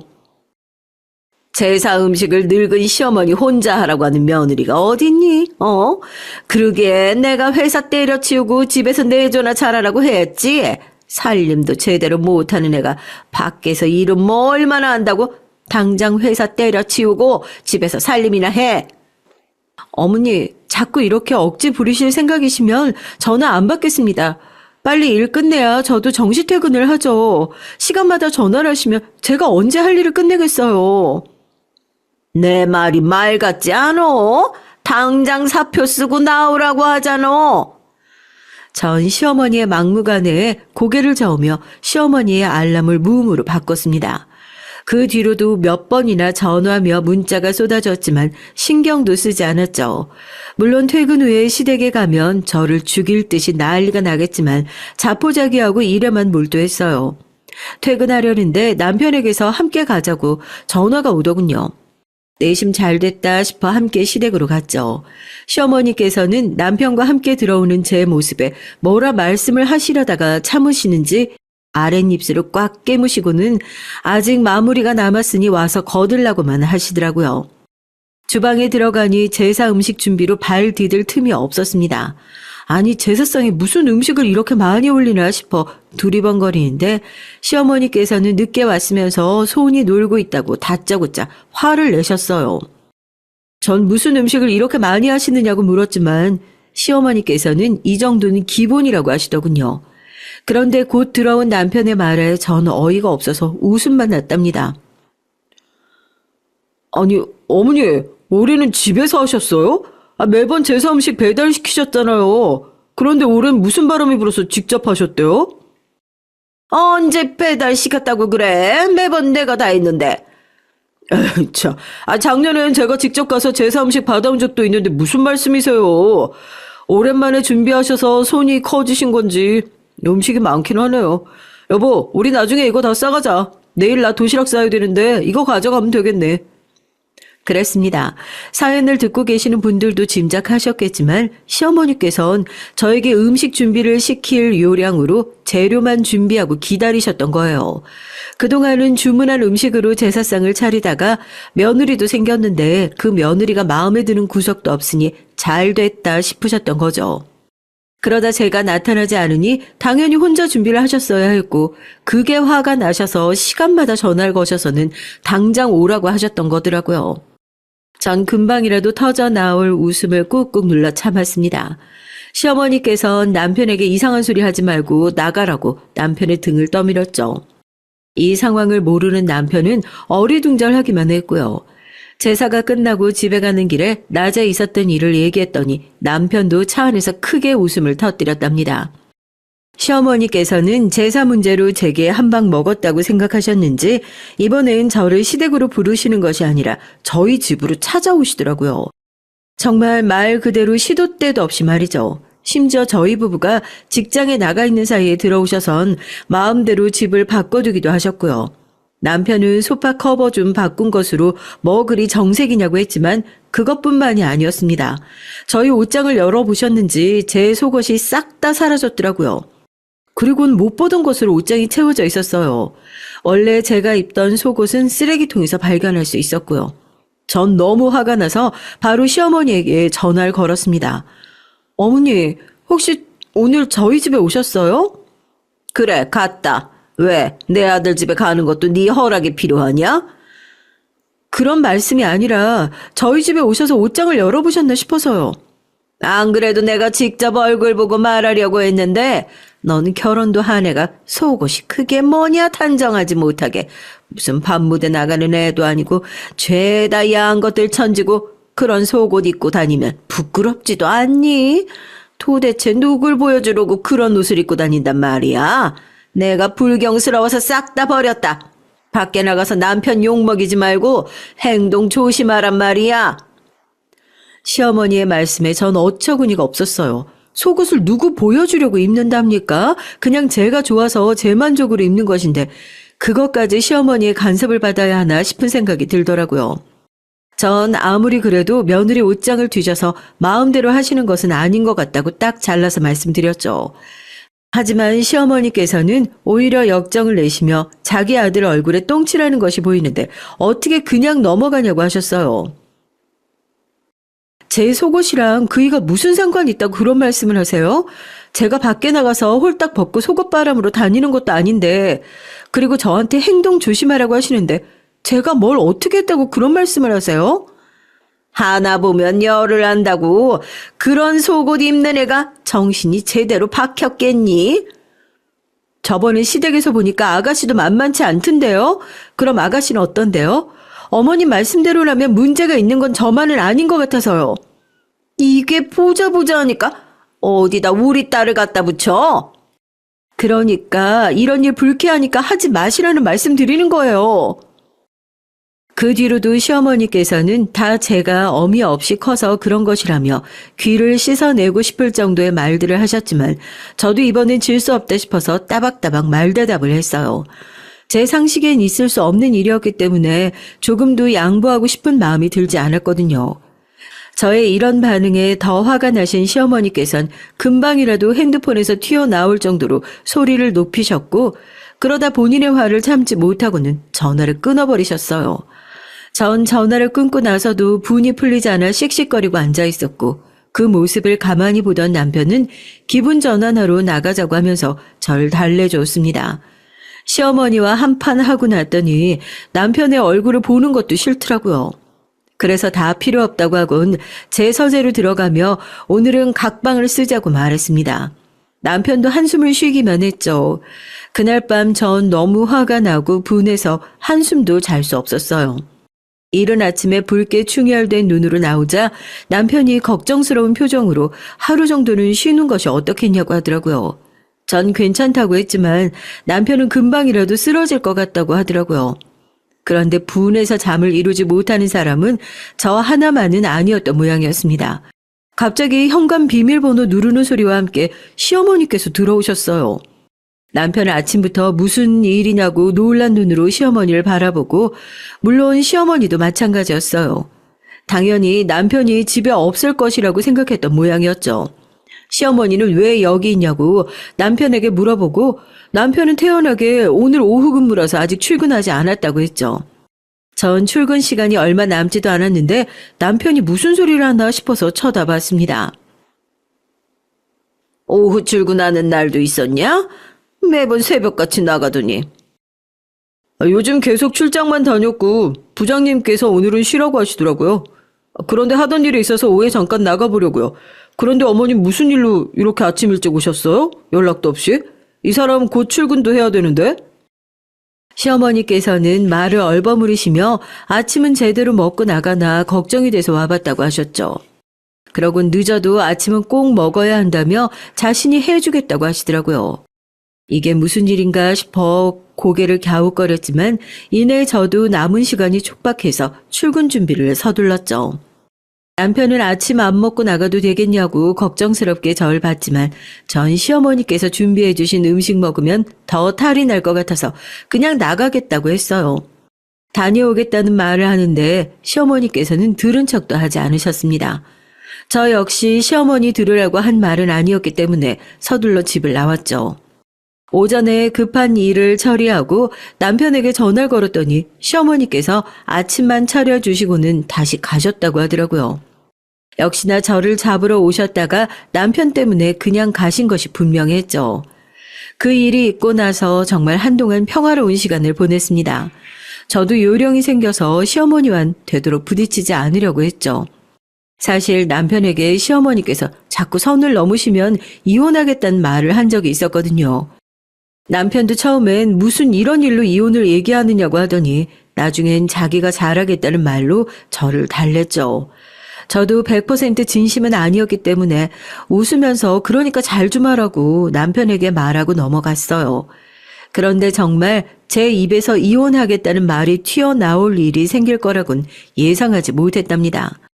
전국의 며느리들이 다 힘들어한다는 명절, 사건은 명절에 터졌어요. 결혼하고 처음 맞는 명절이라 사실 걱정은 좀 됐습니다. 드라마에서 봐도 명절 때 며느리들만 죽어라 고생하다가 친정에는 얼굴도 못 비추는 일들이 종종 나오잖아요. 요즘은 그런 일 없다곤 하지만 제가 아는 시어머니는 충분히 그러고도 남으실 분이셨죠. 그래서 전 명절 전부터 남편에게 단단히 약속을 받아냈습니다. 명절 아침에 차례를 지내고 나면 바로 친정으로 가기로 말이죠. 자식이라고는 저뿐인데 친정 아버지께서 쓸쓸하게 혼자 명절을 보내게 하고 싶진 않았거든요. 남편 역시 그런 제 마음을 이해하며 꼭 그렇게 하겠다고 약속을 했고요.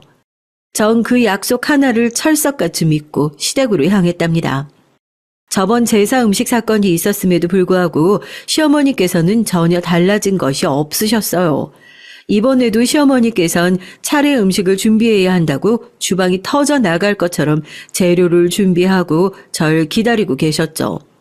진짜 저걸 언제 다 하나 한숨이 저절로 나오는데 손아래 신우가 두 팔을 걷어붙이고 도와주겠다고 나서더라고요. 아, 네가 뭘 할 줄 안다고 나서길. 새언니가 알아서 할 일을 가지고 피곤한데 들어가 쉬어. 괜히 정신 사납게 굴지 말고. 엄마, 이걸 언니 혼자서 어떻게 다 해. 말도 안 되는 소리지. 새언니, 제가 요리는 완전 꽝인데 그래도 재료 손질은 좀 할 줄 아니까 뭐든 시켜주세요. 아가씨 감사해요. 언제 이걸 다 하나 사실 좀 걱정이었거든요. 얼마나 된다고 이걸 혼자서 못해? 딱 한나절이면 끝날 양인데. 그리고 너는 그만두고 들어가. 손이라도 상하면 어쩌려고. 매일 피곤하다고 노래 부르는데 오늘 같은 날 좀 쉬우면 좋잖아. 손 아래 시누이는 여럿이 하면 금방 끝내서 다 할 수 있지 않느냐며 나가라는 시어머니의 말에도 아랑곳하지 않고 손을 바쁘게 움직였어요. 저 역시 고맙다는 말과 함께 손 아래 시누를 따라 재료 손질을 시작했죠. 시어머니께서는 원하는 상황이 그려지지 않자 화가 단단히 나신 모양인지 쿵쾅거리면서 주방을 나가시더라고요. 손아래 신우는 저한테 고생이 많다고 하면서 힘들면 언제든 자기한테 얘기를 해달라고 넌지시 말해주더라고요. 전 그 말 한마디로도 충분하다고 하면서 진심을 담아 고맙다고 말했죠. 손아래 신우의 덕분에 수월하게 차례상을 준비한 전 남편에게 명절 전에 했던 약속을 상기시켜 줬습니다. 남편은 기억하고 있다고 말하면서 아침밥 먹고 일어나자고 하더라고요. 저 역시도 그렇게 알고 미리 준비를 해두었고요. 차례가 끝나고 아침을 먹으면서 남편이 처가에 다녀오겠다고 말을 꺼냈습니다. 시어머니께선 결혼한 시누이도 오는데 무슨 처가를 가느냐고 내일 가라고 하셨어요. 누나도 온다는데 누나 얼굴은 보고 가야지. 어떻게 그냥 갈 수 있어? 장인어른 혼자 계시잖아요. 자식이라고는 이 사람 혼자인데 명절 혼자 보내라고 하실 순 없죠. 누나는 저번 주말에 부부 동반으로 저녁 함께 했어요. 출산휴가 끝내고 복직한다고 하더라고요. 그래, 잘 생각했다. 바깥사도 혼자서 얼마나 적적하시겠어. 아침만 먹고 새아가랑 일어나라. 뒷정리 신경 쓰지 말고. 아무리 그래도 아직 가족들 다 모이지도 않았는데 저만 쏙 빠져나가요? 예의가 아니죠. 쓸데없는 소린 괜한 소리 하지 말고 새아가 마음 편하게 가라고 해. 그래도 명절 당일 친정에서 오는데 새아가라고 못 갈 게 뭐가 있어. 시어머니께서는 절대 안 된다고 하셨지만 시아버지께서 딱 잘라서 먼저 일어나라고 해주신 덕분에 전 마음 편하게 나갈 수 있겠구나 싶었어요. 말씀으로는 그냥 가라고 하셨지만 그래도 아침 뒷정리는 하고 가는 것이 맞지 않을까 싶어서 주방에서 설거지를 하는데 시어머니께서 들어오셨죠. 큰애 2시면 도착한다고 하니까 점심은 그때쯤으로 하자. 네? 어머니 저 설거지 마치면 친정 가야 되는데요? 무슨 소리야? 아까 얘기했잖아. 내일 가라고. 큰애도 온다는데 점심 준비 안 하고 가기는 어딜 가겠다는 거야? 아버님께서 아침만 먹고 가도 된다고 하셨잖아요. 시어머님께서는 그걸 진심으로 받아들였냐며 호통을 치셨죠. 전 이게 지금 무슨 상황인가 싶었습니다. 아까까지만 하더라도 시아버님의 말에 알겠다고 하셨던 분이 이제 와선 손바닥 뒤집듯이 말을 바꾸시는 것이 이해가 되지 않았어요. 아무리 시아버지가 그렇게 말씀하셨다고 해도 눈치가 있어야 할 것이 아니야. 적당히 거절하고 내일 가겠습니다 하는 거지. 하여튼 머리가 나쁜 것들은 그런 것도 몰라. 됐고 설거지 다음은 큰애 방 정리를 해도 친정에 왔으니까 푹 쉬게 해줘야지. 싫어요, 어머니. 저 친정 가겠습니다. 아버님께서 이미 허락해 주신 일인데요. 그리고 시댁에만 부모님이 계신 것도 아니잖아요. 형님도 오늘 집에 오신다는데 왜 제가 못 갑니까? 아버님께서 그냥 가라고 하셨지만 그래도 뒷정리는 하는 것이 맞겠다 싶어서 설거지라도 하려고 했는데 안 되겠네요. 전 하고 있던 앞치마를 풀어서 식탁 의자에 걸쳐두고는 먼저 가보겠다고 하면서 인사를 드리고 주방을 나오려고 했어요. 그때였습니다. 진짜 생각지도 못한 일이 벌어졌어요. 시어머니께서 갑자기 제 머리끄덩이를 잡아당기셨어요. 너무 아파서 저도 모르게 소리를 질렀죠. 시어머니께서는 급하게 제 입을 막으시고는 머리끄덩이를 쥐고 있던 손에 더 힘을 주시며 잡아당기셨습니다. 미쳤어? 어디 출가외인이 친정을 간다고 나서 내가 분명히 안 된다고 했지? 뭐? 아버님이 허락을 해 주셨어? 그럼 나는 허락했니? 어디서 건방지게 굴어? 전 시어머니의 손을 풀기 위해 안간힘을 썼지만 얼마나 강하게 쥐고 계신지 머리카락이 다 뽑힐 것 같이 아팠습니다. 거기다 밖에서 소리가 나갈까 싶어 제 입을 짓누르는 힘에 숨이 막혀왔죠. 전 고통에 이리저리 발버둥 쳤고 결국 시어머니를 밀쳐내는 상황이 벌어지고 말았어요. 그 와중에 의도치 않게 제가 시어머니의 뺨을 때리는 일이 벌어지고 말았습니다. 꽤나 큰 소리가 울렸죠. 저는 숨을 몰아쉬면서 시어머니를 노려봤습니다.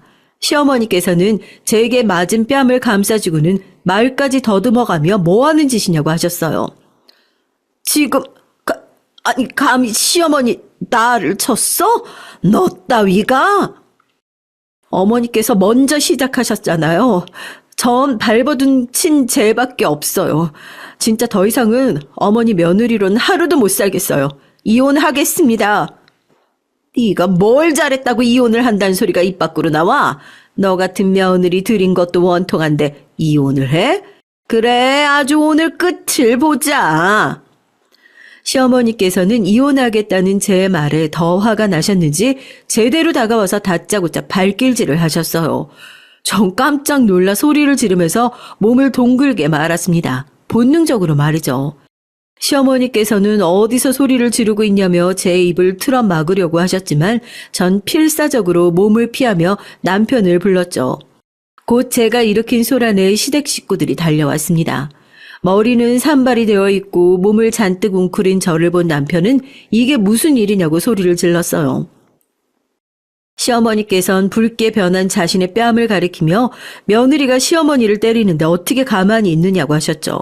남편은 놀란 얼굴로 저와 시어머니를 번갈아 바라보더니 진짜냐고 묻더라고요. 시어머니께서는 친정에 조금 늦게 가면 어떻겠냐고 했더니 자기 뺨을 때렸다면서 서럽다고 고래고래 소리를 지르셨습니다. 시아버지께서는 그런 시어머니에게 조용히 하지 못하겠냐고 버럭 소리를 지르고는 제게 전후 사정을 제대로 얘기를 하라고 하셨고요. 잔뜩 굳은 시댁 식구들 얼굴을 보니까 말이 나오질 않더군요. 진짜 당신이 어머니 뺨을 때렸어? 정말이야? 그럼 내가 거짓말이라도 한다는 거야? 여기 봐라, 이렇게 손자국이 났잖아. 당신은 좀 가만히 있어. 새아가가 아무 일도 없이 그냥 손을 올렸을 리 없잖아. 명절 아침부터 우는 소리 좀 그만해. 뭘 물어요? 저기 떡하니 증거가 있는데 소리까지는 아니더라도 영상은 있지. 소란스러운 와중에 손아래 신우가 냉장고 위를 가리켰습니다. 거기엔 작은 홈캠이 달려 있었어요. 전 처음 보는 물건을 당황하며 손아래의 신우이를 바라봤죠. 얼마 전에 유기모 2마리를 입양하면서 집안 곳곳에 홈캠을 설치했다고 말하더니 핸드폰을 꺼내서 능숙하게 앱을 열더군요. 시어머니께서도 홈캠에 대해선 모르고 계셨는지 허겁지겁 손아래 신우에게 폰을 빼앗으려 했지만 남편이 더 빨랐습니다. 남편은 영상을 확인하고선 무서운 얼굴로 시어머니를 바라봤죠. 시아버지께서도 확인하시고는 혀를 차시며 시어머니에게 등을 돌리셨고요. 남편은 이를 벅벅 깔며 어떻게 그렇게 하실 수 있느냐고 시어머니를 다그쳤습니다. 방금까지 기세등등하게 저를 몰아붙이신 시어머니께선 빼도 박도 못한 상황에 자기 말을 들어보라며 남편을 진정시키려고 했죠. 그때였습니다. 갑자기 아랫배가 아파오기 시작했어요. 전 급하게 남편을 붙들고는 병원을 가야 한다고 했죠. 남편은 놀란 눈으로 왜 그러냐고 어디 잘못 맞기라도 했냐며 저를 부축했습니다. 전 당장 병원으로 가야 한다고만 반복해서 얘기를 했어요. 그렇게 허둥거리며 병원으로 온 전 몇 가지 검사를 받다가 잠이 들었고 다시 눈을 떴을 때 걱정이 가득한 친정 아버지의 얼굴이 보였죠. 저는 깜짝 놀라 여기까지 왜 오셨냐고 물어봤지만 친정 아버지께선 제 머리를 쓰다듬어 주시면서 눈물을 보이시더라고요. 이거사, 아이를 가졌으면 가졌다고 말을 해야지. 왜 혼자만 알고 있었어? 이서방한테 이 얘기 듣고 얼마나 놀랐는지 알아? 아이는 괜찮은 거죠? 그렇죠? 그래, 의사 선생님 말이 좀 놀라긴 했지만 괜찮다고 하시더라. 8주나 됐다는데 그걸 여태 숨겼어, 이거사. 저도 임신했다는 사실을 안 지 얼마 되지 않았음을 고백하고 명절 때 찾아가서 직접 얘기 드리고 싶었다고 말했어요. 친정 아버지는 남편에게 모든 얘기를 다 들었다고 하면서 그동안 많이 힘들었겠다고 하시며 저를 꼭 안아주셨죠. 정말 오랜만에 아버지께 안겨봤다 싶은 생각이 들더군요. 얼마의 시간이 흘렀을까 친정 아버지께서는 안정을 취해야 한다고 하시며 마실 것을 좀 가져오겠다고 나가셨어요. 그리고 곧 남편이 들어왔죠. 남편은 무슨 비장한 각오라도 한 사람처럼 한 걸음 떨어져서는 물끄러미 저를 보더군요. 저 역시도 마찬가지였고요. 한참을 그렇게 있던 남편이 천천히 제게 걸어오더니 탁자를 펼치고는 서류 2가지를 보여주며 한쪽에 서명을 하라고 하더군요. 이혼 서류였어요. 미안하다. 내가 뭐라 할 말이 없다. 어머니가 그동안 너한테 했던 모든 것들 다 내 탓이라고 생각하고 이혼하자. 내가 어머니랑 인연 끊는다고 해도 네가 그걸 보면 속 편해할 그릇도 아니고 이대로 살다간 우리 아이한테도 좋지 않겠지. 그러니까 이혼하자. 지금 살고 있는 집은 다 네가 가지고 여기 아이 양육권도 네가 가지는 걸로 해. 전 남편이 내미는 서류를 가만히 바라봤습니다. 이미 시어머니께서 제 머리끄덩이를 잡는 순간부터 이혼 결심을 하고 있었지만 막상 상황을 마주하니 선뜻 손이 움직여지지 않더라고요. 남편은 망설이는 제 손에 볼펜을 쥐어주더니 천천히 손등을 토닥여 줬습니다. 후회 안 할 자신 있어? 아마 내 인생 통틀어서 당신 같은 사람 다시는 못 만나겠지. 당연히 땅을 치고 후회할 거야. 그래도 그건 내가 감수해야지. 대신에 우리 아이 태어날 때까지만 내가 곁에서 좀 도와줘도 될까? 그래도 내 새끼인데 태어난 건 보고 싶어서. 무리한 부탁이겠지만. 아니야, 괜찮아. 미안해, 여보.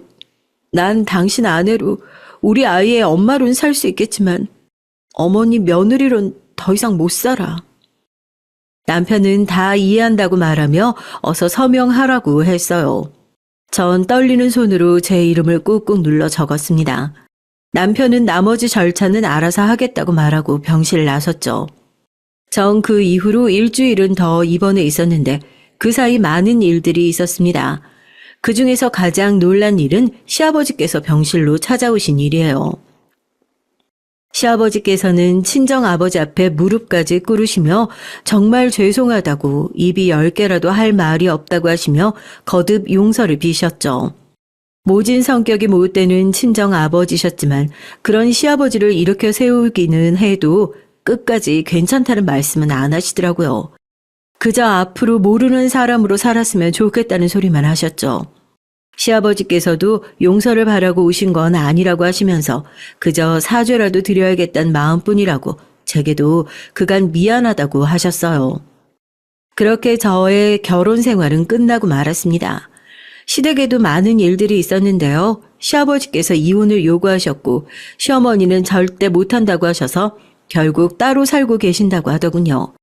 시어머니만 남겨두고 가족들이 다 나오는 바람에 그 커다란 집에 혼자 남게 되셨는데도 시어머니는 끝까지 자기 잘못은 없고 모든 것이 다 며느리가 잘못 들어온 탓이라고 하시면서 저를 가만히 두지 않겠다고 소리를 지르셨다고 해요. 사람이 한결같다고 해야 할지 아니면 정신을 못 차린다고 해야 할지 남편은 혹시나 시어머니가 찾아오면 절대 상대하지 말고 꼭 경찰을 부르라고 했죠. 전 설마 찾아올까 했는데 하루는 한밤중에 시어머니가 오셔선 죽여버리겠다고 현관문 앞에서 행패를 부르시더라고요. 전 놀란 마음을 겨우 추스리고 경찰을 불렀죠. 경찰에게 끌려가면서도 시어머니께선 모든 것이 다 저 때문이라고 저를 잡아가야 한다고 날뛰셨습니다. 친정 아버지께선 이러다 무슨 큰일이라도 나는 것 아니냐며 하루라도 빨리 이사를 가야겠다고 하셨고 저 역시 같은 생각이었어요. 비록 이 집을 마련하면서 많은 공을 들이긴 했지만 태어날 아이를 생각하면 결코 안전하다는 생각이 들지 않았거든요. 그렇게 급하게 이사를 준비하는 동안 남편은 시어머니를 지방의 요양원에 모셨다고 하더라고요. 아무래도 가족들에게 외면받은 것에 충격이 크셨는지 정신이 왔다 갔다 하신다면서 말이죠. 어른께 드릴 말씀은 아니지만 참 사람이 뿌린 대로 거두는 것이 아닐까 싶은 생각이 들면서 저도 남한테 피해주지 말고 살겠다고 다짐을 했답니다.